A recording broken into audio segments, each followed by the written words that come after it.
안녕하십니까. 자, 오늘은 키 수술에 대해서 말씀을 드리는데 환자 입장이 아니고 부모님의 입장에 대해서 한번 토론을 한번 해보도록 하겠습니다. 저도 사실 아이가 있고 뭐 많지는 않지만 하나 있습니다. 아이 있고 대학생이고, 만약에 누가 저한테 당신 아들이라고 그러면 이 수술을 시키겠느냐, 그럼 저는 1번이 뭐냐면 우리 아들이 얼마만큼의 스트레스를 받느냐가 가장 중요합니다. 그래서 아이가 정말로 이거 아니면 아무 일도 못하는 상황이라고 그러면 이거를 선택을 해야죠. 그렇죠. 이제 옛날부터 좀 덜어 있기는 하지만 좀 더 빈도가 늘어났죠. 옛날에는 이제 당사자가 직접 와서 상담을 하는 경우가 많았지만 최근에는 부모님들이 더 걱정이 돼서 아이를 데리고 와서 상담을 받는 경우도 많죠. 이 수술에 있어서 완벽한 수술, 뭐 그런 게 뭐 전제 조건이 되지만 또 하나의 전제 조건이 될 건가 뭐냐면 가족들 간의 합의입니다. 합의. 수술하고 나서 뭐 7, 8개월, 뭐 길면 1년 동안 재활을 해야 되는데 그 재활 기간 동안에 가족들 간의 합의가 없으면 엄청나게 힘들어져요. 이게 힘들어지기 때문에 충분한 가족들 간의 상의와 합의가 있은 다음에 저한테 와서 상담을 받으셔야죠.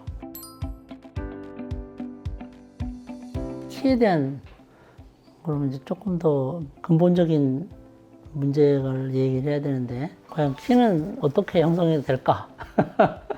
키는 뭐 교과서적으로 유전이 70%죠. 나머지 30%는 10%, 10%, 10% 나누는데 10%는 이제 식이죠. 잘 먹는 거, 영양 상태.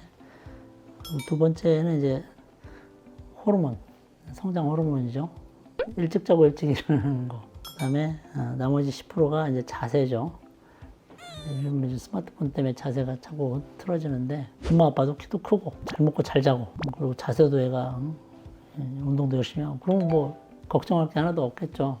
근데 그것 중에 하나만 삐끗해도 키가 작게 되니까 그게 문제가 되는 거죠.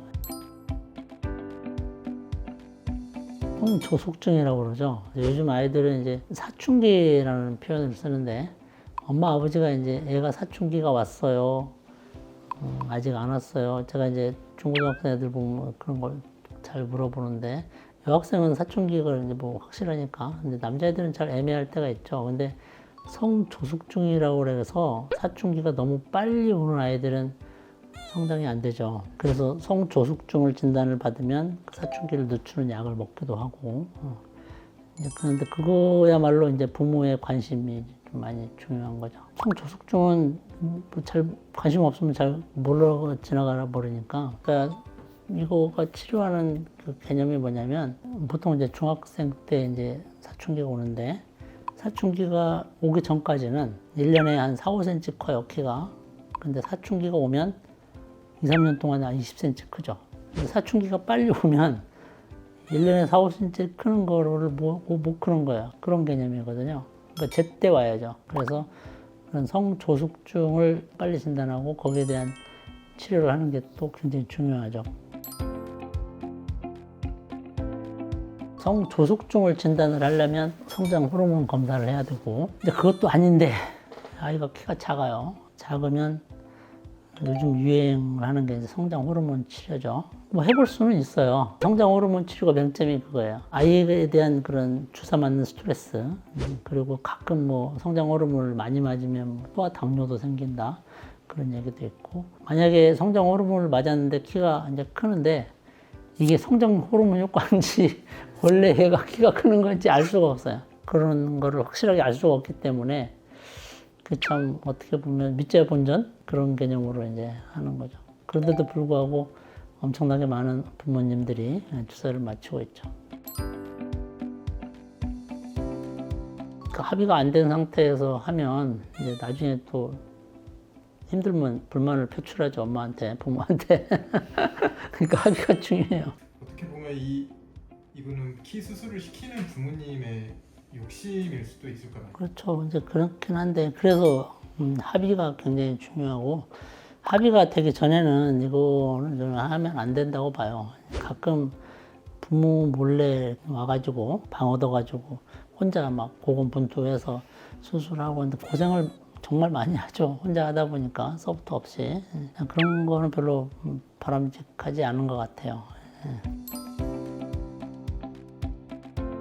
근데 대부분은 이제 자기도 뭐 아주 싫어지는 않죠. 키가 작으니까 절대적으로 키 큰 애들한테 수술하자고 안 그러잖아요. 부모들이 키가 어느 정도 작기 때문에 자기도 이제 관심은 있죠. 근데 이제 수술하고 나서 힘들면 부모 탓을 하게 되면 서로 이제 얼굴 붉히고 뭐 그러는 경우도 있죠. 그러면 이제 부모는 내가 한 6, 7cm를 시키고 싶은데 아이는 힘들다고 한 4, 5cm에서 멈추는 경우도 있고 뭐 그런 경우도 있긴 한데 뭐 많지는 않아요. 그런 경우가.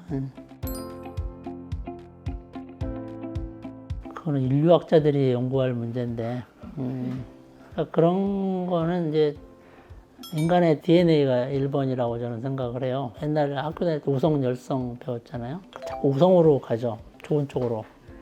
키도 어떻게 보면 우성이죠. 그러니까 인류가 이제 DNA가 섞이면서 좋은 쪽으로 DNA가 가다 보니까 세대가 흘러가면서 점점 키가 커지는 거죠. 그게 1번이고. 근데 두 번째는 이제 부모들의 관심이겠죠. 옛날보다는 좀 먹는 것도 좀 많이 나아졌고, 영양 상태 많이 나아졌고, 특히 뭐 SNS가 워낙 유행이 돼서 그런 정보가 너무 많잖아요.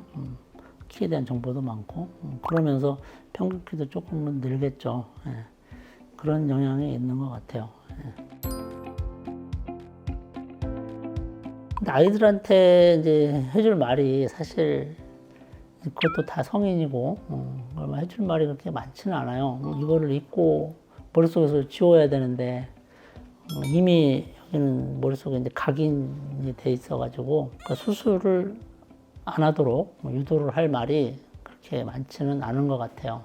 그렇다고 그래서 여기 와서 상담을 하는 친구들이 제 말을 듣고 수술을 안 하는 경우는 거의 없고 심지어 그런 경우 있어요. 그러니까 환자가 오기 전에 부모님이 먼저 저를 찾아오시는 경우도 있어요. 얘가 좀 이따 올 건데 수술을 안 했으면 좋겠다. 그러면 일단은 한번 해보는데 제가 이렇게 말씀을 드린다고 해서 요즘은 정보의 시대잖아요. 얘는 이미 다 뭐 유튜브, AI까지 다 찾아보고 오는 친구들이라 제가 하지 말라고 해도 이게 안 한다는 보장은 없습니다라고 말씀을 드려요. 거짓말을 할 수는 없으니까. 힘들죠, 사실. 모든 아이들이 이렇게 플랜이라는 게 있잖아요. 어머님의 생각이 있잖아. 그리고 대한민국 아이들은 대부분 다 열심히 공부해서 수능 보고 대학 가고 군대 가고 그러잖아요. 근데 간혹 고등학교 때부터 수술을 한다고 와서 난리 아닌 난리를 치는 경우가 있거든요. 근데 그런 아이들은 사실 충분히 설명을 해주고 내 부모라 그러면 내가 너를 수술을 안 시켜주는 게 아니다. 시켜는 주는데 최소한 자식으로서의 할 일을 좀 하고 하자. 그러니까 우리가 목표가 뭐 좋은 대학 가는 거라 그러면 일단 대학에 가서 좀 생각을 해보자. 절대 안 시켜주는 게 아니다. 뭔가 목표를 세운 다음에 그 다음에 수술하자. 저도 솔직히 그랬으면 좋겠어요. 고등학교 졸업도 안 하는 친구들이 와서 이것부터 한다는 거는 조금 그래요. 그래서 어떤 부모님하고 본인의 자신의 목표를 어떤 절충하는 과정이 좀 필요하다고 생각을 해요. 그래서 수술 시기를 결정을 하는 그러면 자연스럽고 좋잖아요. 네, 오늘은 키 크는 수술의 그런 부모님들의 입장에 대해서 알아봤습니다. 감사합니다.